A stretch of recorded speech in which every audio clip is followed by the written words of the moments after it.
Working at North-South University and in charge of the Dean of the School of Business and Economics.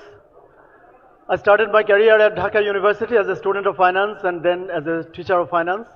I still consider myself a student of finance and economics.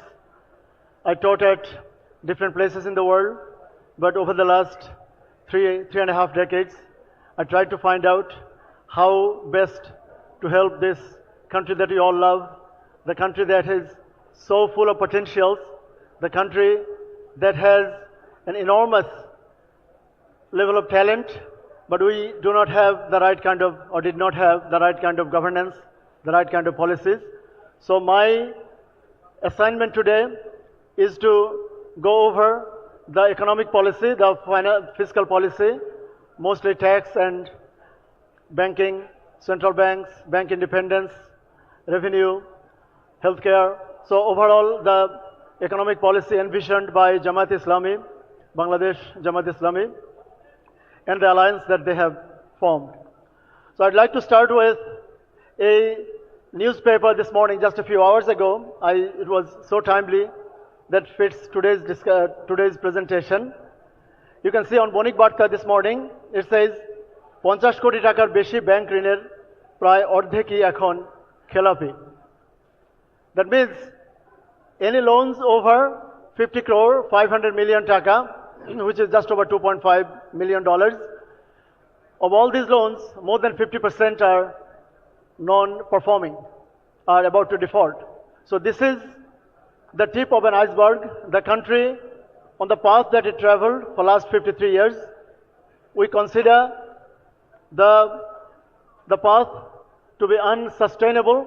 The country is on the brink of collapse, on the brink of bankruptcy.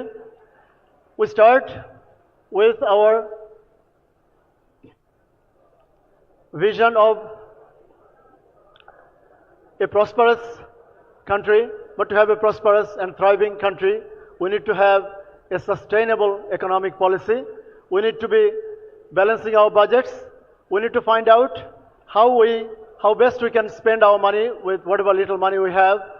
So we designed a policy based on a very low tax, low VAT, but very ambitious expenditure plan. So I was glad to see Dr. Devopriya Bhattacharya here and all other economists who are here. I'd like you to take note of the apparently paradoxical policies that on the one hand we are saying that we'll reduce taxes, but on the other hand we are saying that we will increase our expenditure. So how is that possible? This is apparently paradoxical.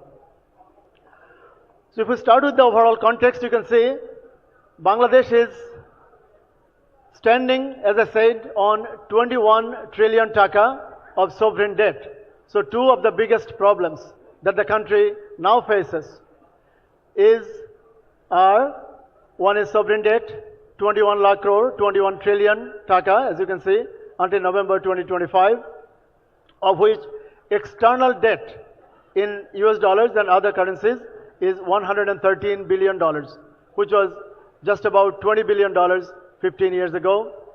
Debt service cost, right now, debt service cost is one of the most pressing, vexing issues, 23% of our revenue budget, and it is growing.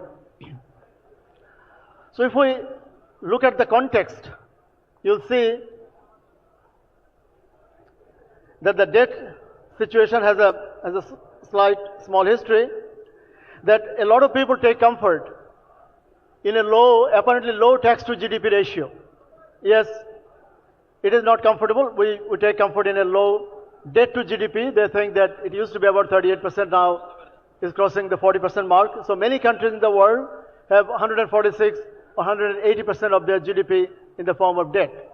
But that is not the real, that doesn't diagnose the real issue, the real problem that the country is facing. The debt to revenue, on the other hand, you can see the debt to revenue, NBR revenue, on the one hand we have 21 trillion, 21 lakh koti taka, 21 trillion taka of debt, but our revenue collection is still, NBR's revenue is less than 4 trillion taka. 4 lakh koti takar cheo kom amra ekhono collect kori. And to make the things worse, the debt servicing cost. Remember, debt per se is not a big problem. Like in the US, when Obama administration took over during 2009 financial crisis, they wanted to raise their tax ceiling and many opponents, especially Republicans, they opposed it. But Obama said that our interest rate is so low. At that time, US was able to issue bonds at only 0.75%. So 30-year bonds, 30 বছর মেয়াদি bond, only 0.75% per year. So if your debt servicing cost doesn't bother you, then you could borrow. Because he said that if we don't borrow, it would be a crime. Because we can invest it in high IRR projects, we can invest in at least 4, 5, 6, 7%, and our borrowing cost is only less than 1%. But the situation in Bangladesh is completely opposite. Here you have seen Bangladesh Bank had issued bonds at interest rates as high as 12.9%. So for us, borrowing $1 is equivalent to the US borrowing $12. This is a very important point. We can't afford to be on the path that we are on. Borrowing at 12%, and then within 6 years, your debt level is going to double. Within 6 years, and within 12 years, it's going to quadruple. So I think debt servicing cost is one of the more important issues that we need to be looking at. And also, debt servicing cost to tax, debt servicing cost to our GDP is very high. So debt as a whole, although low compared to many other countries, compared to GDP, I hope I could make it clear. Debt is about 40% of GDP, but debt servicing cost is about 23% of our annual revenue. So if we move to our next problem, which is, we call it banking collapse.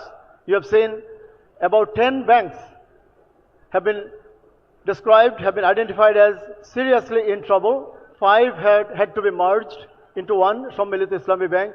And of those 5, there was one bank whose asset quality review, the AQR showed 98% of their loans and advances was toxic. So if you cannot collect 98%, and most of them had 40%, 60%, 70 up to 98%. So the total non-performing loan, when the last government took power, was only 22,000 crore taka, 22,000 কোটি টাকা থেকে এখন এটা 6,44,000 কোটি টাকা. So it has, you need to find a new, much wider scale of calculator to find it out. In other words, from less than about 1/5 of a trillion, just remember, 1/5 of a trillion, it has become 6.45 trillion in a span of 15 years.